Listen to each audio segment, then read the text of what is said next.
Hello YouTube guys, today I want to show you some Assassination Rogue on Midnight Alpha, show you what's going on with it, show you some of the improvements that have been made that are hopefully going to make it play a little bit better. I personally am pretty stoked about how this is looking. I'm quite eager to get onto it in Midnight. Oh, look at that. How's that for a dot spread, huh? Just spread my Rupture and my Garrote from this guy on the right to this guy on the left. That's beauty. That's a beauty. We are now a mid-range spec, huh? But yeah, I want to talk to you about some of the changes they made, the quality of life improvements they've made to Assassination Rogue. I think it's looking great. Like, I'm not an Assass main, I'm a Feral main, but Assass Rogue is basically, like, a better version of Feral, let's be honest. And I've played it a bit on live, on the War Within. I even did some outfit testing yesterday as Rogue, and then I went and played a key as Rogue on live. And I was like, bro, I don't even want to play this. I just want to wait for midnight, because this is looking great. Now, if you're an Assass main, where you're really into, like, the nitty-gritty optimization, you might be, like, less happy about the new Assass changes, maybe? I don't know. I'd love for you guys to comment. Let me know. Like, are Assass mains also super gassed about how this is looking? Let me know. But what they've done, and they've spoken about this, like, they put notes, but the developers themselves have said that Assass is a core damage over time maintenance and energy management gameplay spec. They're removing a number of special case ability uses from its rotation, such as applying Caustic Spatter with Mutilate, and reduce the number of abilities used in its cooldown window. So your cooldown window is a lot tighter now, actually, if I show you. You've only really got Deathmark and Kingsbane, and I don't think there's another active ability here. So I think really for your cooldowns, you've only got two things that you're like needing to worry about. Deathmark and Kingsbane. And they are a 2-minute and a 1-minute. They've updated the AoE gameplay to remove the need to enter stealth to apply bleeds on multiple targets. You now periodically reapply Garrote and Rupture and use the new Crimson Tempest to spread them to nearby enemies. So that's what I was showing you here. And Crimson Tempest has become a bit more of like recording this video, I was thinking about it as it's Jesus and feeding the 5,000. You start out with one fish and a loaf of bread, right? You start out with one Garrote and an empowered and like a Rupture there, and then you're spreading it to mobs as you go. So yeah, does that analogy? I think that analogy works. There you go. There's a Bible reference in this vid. So that's how you're now spreading your dots, which is really cool, I think. And use the new Crimson Tempest to spread them to nearby enemies. There has been multiple updates to its hero talents as well to make them play well within Assassination's rotation. Also added an element of energy management and timing. Assassination Rogues are deliberate fighters, and choosing when to spend energy is an important part of their gameplay. So they've mentioned energy management like 4 times in this little paragraph. They really want energy management to be something that you're considering, and they've leaned into that with the Apex talent, and I'll talk about that in a little bit, but energy being very important here for Assass Rogue. There are strong new rewards for maintaining unbroken strings of Envenoms, so you'll want to bank energy, then stretch every Envenom to its limits to keep the pressure on your target. So what they're talking about there, I'll get into in a little bit, but basically, you're going to want to, like, when you decide that it's time to start using Envenom, you're going to want to use as many Envenoms as you can without dropping your buff. So that's kind of like your spinning plate. You've got one spinning plate going on there. That it's like Envenom windows are going to be very important. And I'll talk about why in a little bit. Just remember that I've said that, okay? So they've made so many changes to Rogue. I'm not going to go through absolutely every little one. Like, they've changed the tree around a bit. They've changed the hero talents quite a lot. They've changed the spec tree. They've added in these Apex talents.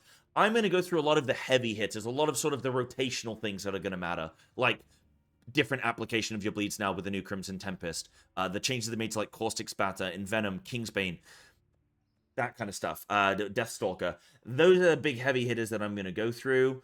In terms of, like, things that they've removed then, so they've removed Arterial Precision, Indiscriminate Carnage, Lightweight Shiv, Master Assassin, Sanguine Blades, Serrated Bone Spikes, Tiny Toxic Blade, Twist the Knife, and Vicious Venoms. They've removed quite a few things there, and streamlined the spec quite a bit. Now, a couple things that they've done. So we've spoken about Crimson Tempest. It's no longer a combo point spender. It's now a combo point generator, but it's not great at combo point generation, which is kind of good, because then, like, I guess you're applying Garrote and Rupture in AoE, and you don't want, like, overcap on combo points as you're spreading, because then you got to, like, then start doing Envenoms and whatever, and maybe just, like, spread. Okay, now you can get into, like, other bits, I guess. But it's quite energy expensive. It's 60 energy, I guess, which is, I guess, reasonably expensive. Mutilate's, like, 50. Okay, maybe not too bad. So that you got Crimson Tempest spreading your dots there. They've changed, like, sort of like Razor Wire. Garrote just lasts 6 seconds longer now, so you can, like, grab that. Yeah, so they've made some changes there. You still have things like Iron Wire, so you can still get the silence if you wanted it. But they've added a couple things here. So Caustic Spatter is now going to be applied via Envenom or Kingsbane. I think it was Mutilate, they said before. So it's now coming from either a cooldown or just, like, your finisher with your Envenom. You have the... you no longer have Shiv as a rotation button. It's just going to be... I mean, technically, it applies Crippling Poison. So it's like a guarantee. I guess in theory, it might be added as a bit of a rotation button. But, like, you know, before you were applying dots, or right now in the War Within, you're applying dots, and then you're, like, shiving. And it's like, I can't remember exactly what it's doing, but it's doing something with your poisons in the War Within. That's, like, not there anymore. So I think that was the improved, like, Shiv ability that's not there. So you don't need to be shiving.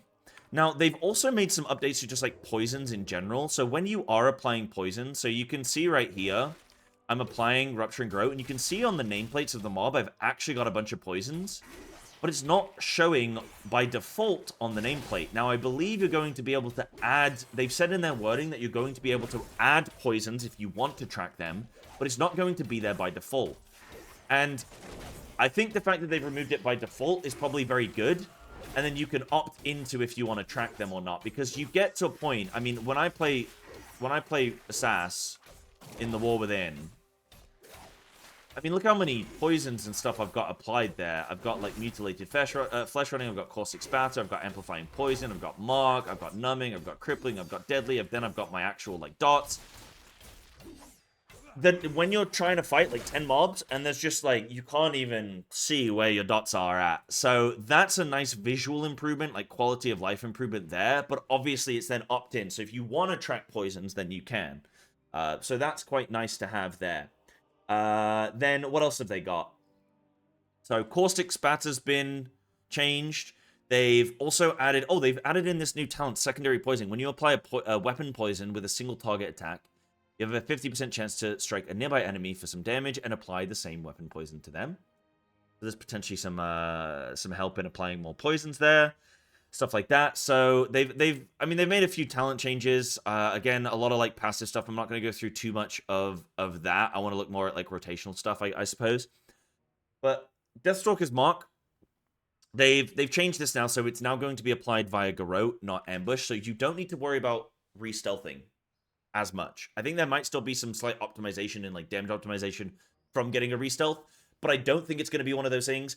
It's going to kind of be similar to Feral. It's like, if we can get a re-stealth or a combat drop, we'll take it, but don't slow down the whole key just for us. You know what I mean? Like, I think that's probably the position that Assassin Rogue's going to be in, where just staying out of stealth is generally going to be fine, because you can apply Deathstalker's Mark with Garrote now. So you're going to be chilling there. In terms of Apex talents then, so these are the new talents that have been added. Because we're getting 10 new levels, we're going to get a couple of class talents, 3 new hero talents, and then we're going to get, I guess, 4 points for our spec... Wait. Yeah, that's the math. 4 points for our spec tree there. They should, in theory, be going into Apex talents. In general, for most other specs, these are very passive things. Maybe they have some slight gameplay interactions, but generally nothing, like, major. What they've done with the Apex talent for Assassination Rogue is leaned into energy regeneration and, like, Envenom windows, right? So nothing will save your target from you. Envenom damage increased by 10%. When your Envenom bonus expires, gain 40% increased energy regeneration for 5 seconds. Gain an additional 15% increased energy generation for each Envenom you used while Envenom's bonus was active, up to 100%. So obviously, your Envenom has this, like, 6-second window where you're going to get this increased, like, poison application. You're going to get that window. When those end, and you don't envenom again, you're going to get this big energy regeneration. Then you have your nature and bleed ability damage is increased by 20%. And then you have, after striking with Kingsbane, rapidly strike that target 5 times over 1.5 seconds for 2k physical and 3000 nature damage. Each strike applies the lethal poisons on your weapons and generates a combo point. So that's going to help with poison application. Cool. So that's the situation there. I'm trying to think if there was anything else within Venom that, like, I needed to talk about. Let me see. Envenom. There's a new talent. Applying Envenom while Envenom is already active increases all damage you deal. And increases poison application chance. I think that was over here, wasn't it? Yeah. Inspiring Strike. Then you have Poisoner's Drive. Applying Envenom while Envenom is already active restores 1 combo point. Caustic Spatter has been updated to now be applied by Envenom. Rapid Injection has been updated. Now a 2-point talent. Yeah, that's nothing crazy. Envenom's self-buff no longer extends the duration when reapplied. So I don't know if this... So you guys can tell me. I don't know if this is a change here, but, like, if I Envenom, right? If I Envenom, top right here, I'm going to get a 5-second window there on my Envenom. Now, if I now Envenom again, it's going to go back up to 6 seconds. If I Envenom again... So it's like, I can increase that Envenom. But it's just like, yeah, it's I guess it's ticking down quite a bit there. So I don't know exactly what the wording means on that, but okay. So yeah, those are the changes there. That's the Apex talent. So I guess how that would look is like if you were in combat. If I go out here, if I rupture, I'll spread it a little bit. I'll spread it to some mobs. I can Envenom. Then I can Deathmark Kingsbane. And then I'm just Envenoming. And I guess during your Kingsbane, you want to Envenom as much as you can. And obviously, because of this Apex talent, I also want to Envenom as much as I can. Oh, that didn't use for some reason. So I should have Envenomed there. Now I can probably get into, like, this bleed reapplication window. Like, obviously, during your Kingsbane, I misplayed it a little bit there. But during your Kingsbane, you don't want to be reapplying dots because you just want to be doing, I guess, Mutilate and Envenom. And I guess an AoE kind of knives instead of Mutilate. But that seems to be the window there. Now, this Apex talent, to me, actually plays, in all the other testing I've been doing, this actually plays similar to a talent that Balanced Druid is going to be getting.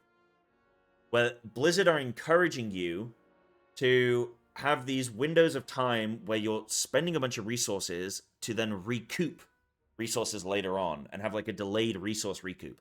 That's what this talent is doing here. Similar to Balanced Druid, there's a new talent, I can't remember what it's called now, but like when you leave an Eclipse state with under 40 Astral Power, you then get a 25% reduction in cast time for like 8 seconds. And what that's trying to do, and like you retain like 5 or 7 seconds of Star-Lord, which is giving you haste. What that's trying to do is like, hey, you are not ready to immediately enter into a new Eclipse because there's things you need to do. Maybe you need to reapply some dots. Maybe you just need some time.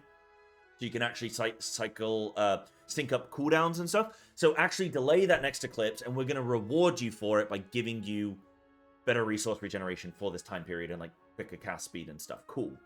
Similar to how it is with Rogue, I think. With Assassination Rogue. I think the idea being like, okay, you're going to apply some dots. You're going to get up into a cooldown window. And during this window, you're just going to be doing like Mutilate and Envenom. Mutilate, Envenom. And just like trying to... pump out as many Envenoms as you can, and then when this Kingsbane is over, or like, you know, whatever, when you run out of like energy, you just can't sustain it anymore, the game's gonna go, okay, we're gonna give you some energy regen now, while you're reapplying your other dots, we're gonna let you get up and like pool a little bit, and then when you Envenom again, then it's go time. So we're gonna give you this reward for having been really good during your cooldown window and using a bunch of Envenoms by then giving you a big energy regen based on how many Envenoms you did. So I think that's what they're trying to encourage you with there. And I think that's really nice, actually. It's something that's very, like, passive. But I think if you're tracking it or thinking about it, you might be able to eke out a little bit of extra performance, which is cool. In terms of other things I want to talk about then, so I spoke about Shiv. I spoke about some things that have been removed. Spoken about, like, updates with Deathstalker. The main one here, I think, is just the Garrote application. I think, in general, Deathstalker is going to play pretty similarly. If I go to Deathstalker... So I think they added...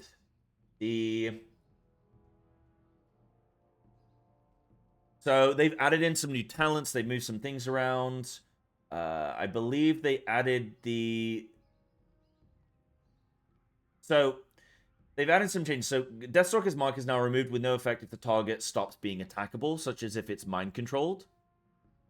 Deathstalker's Mark from your target... Deathstalker's Mark... Darkest Night has been updated. When you consume the final Deathstalker's Mark from a target or your marked target dies, gain 40 energy, and your next Envenom cast with 5 or more combo points is guaranteed to critically strike. Let me find this.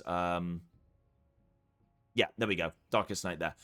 So when your target dies, gain 40 energy, and your next Envenom cast with 5 or more combo points is guaranteed to critically strike. Deal 60% additional damage and applies 3 stacks of Deathstalker's Mark to the target.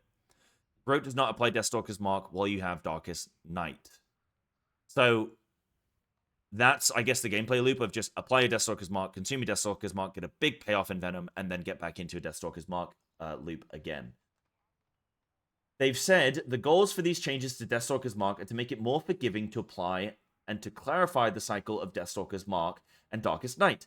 Assassination no longer needs to be in stealth to apply Deathstalker's Mark, but a new Deathstalker's Mark cannot be applied while one is already active. It's also easier to activate Darkest Night. It now requires you to spend 5 combo points instead of the maximum. It will still be rewarding to save up to maximum since that finisher hits hard. So they're still encouraging you to go to max combo points, but I guess in theory you don't need to. And I'm sure the theory crafters will figure out what makes the best sense for the math. Cool, so Deathstalker's looking like that. I'm trying to look at, like, what are the new talents that they've added. They've got, like, Unshakable Drive, wherever the heck that is. When you consume an application of Deathstalker's Mark, the damage of your next ambush or mutilate is increased by 50%. Okay. What else? Just saying a bunch of stuff has been updated. I don't know how much... I can't actually tell how many things have actually been... Oh, yeah. Unshakable Drive is new. And it's just saying a bunch of stuff has been updated. So, apologies, guys. I'm not actually sure where the new talents are coming through. Maybe these. Crit chance increased bonus by 20%. Deathstalker's Mark has a chance to immediately consume a stack when applied. Deathstalker's Mark deals 50% of its normal damage to all of the enemies within 8 yards that are afflicted by Rupture. Maybe that's new as well. Apologies. I think the big thing for me was just the Garrote application that I looked at. Then Fatebound. So Fatebound hasn't actually got its new stuff yet. So I don't need to probably talk too much about Fatebound, but they have made some updates. So they've left a developer's note. Midnight's changes to Fatebound are intended to make its benefits more reliable in different types of content. Fateful Ending's all-or-nothing benefit that ended at the end of combat has been replaced. Several Fatebound talents didn't scale well against multiple targets or trigger effects like Caustic Spatter. Those have been updated with new designs with more universal value. So you have Lucky Coin. So this is a new talent. So every 7 coin flips, keep a lucky coin that bends you towards your fate for 15 seconds. Your agility is increased by 4%. The damage and bonuses of Fatebound coins are increased by 50%. And coin flips are 15% more likely to match the same face as the last flip. Coin flips do not count toward finding a lucky coin while you have a lucky coin. So there's that. You then have overflowing something or other. It's going to be over here somewhere. No, it's not. Overflowing purse. Venom has a 15% chance to flip 3 Fatebound coins. Pretty cool. And then you have Rush to the Inevitable. Is it the foot? There's a foot. Nope. You've got Rush and you've got a marching thing. Okay. Gain 5 energy every time you flip a Fatebound coin. Gain 15 energy for coins that land on their edge. And then they've added the 4-set bonus. Or updated, sorry. So lucky coins cause Adrenaline Rush and Deathmark and Ghost Strike or Kingsbane to cool down 100% faster. I don't actually see where that one is because it's not... Maybe they've made... Okay, maybe this was in the initial developer notes and then they've changed it. So maybe they're not actually going with the Mana Forge. Because my original notes are from the original alpha. And that's saying Mana Forge 4-set being updated. But like... That's now not there. So maybe they've redesigned it based on feedback and stuff. Or something. So, cool. We'll wait and see what ends up getting added there.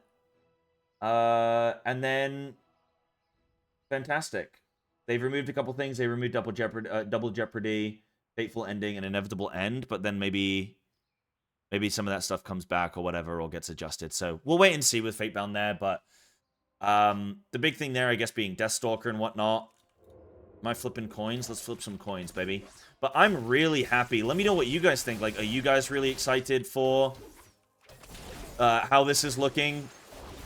I think this looks really, really good. I'd be very inclined to play this, actually, I think.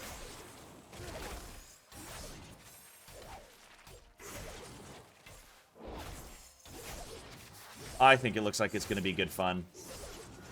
Ooh. Sick. Cool, so that's some of the gameplay there for you guys. Just wanted to showcase some of that and let you guys check some of that out. I'm also checking out Sub-Rogue and Outlaw and a bunch of other specs. I think my plan today, oh, well, this won't be posted when I check that, but next in line, I'm going to be checking out Arms Warrior. Keep an eye on my YouTube for all of my, like, sort of overview videos that I'm doing for different specs. And then also come check me out live where I'm testing these in real time. But that's everything. Let me know what you guys are thinking about Assassination Rogue in the comments, and I'm going to love you and leave you. Thank you for watching. Take care.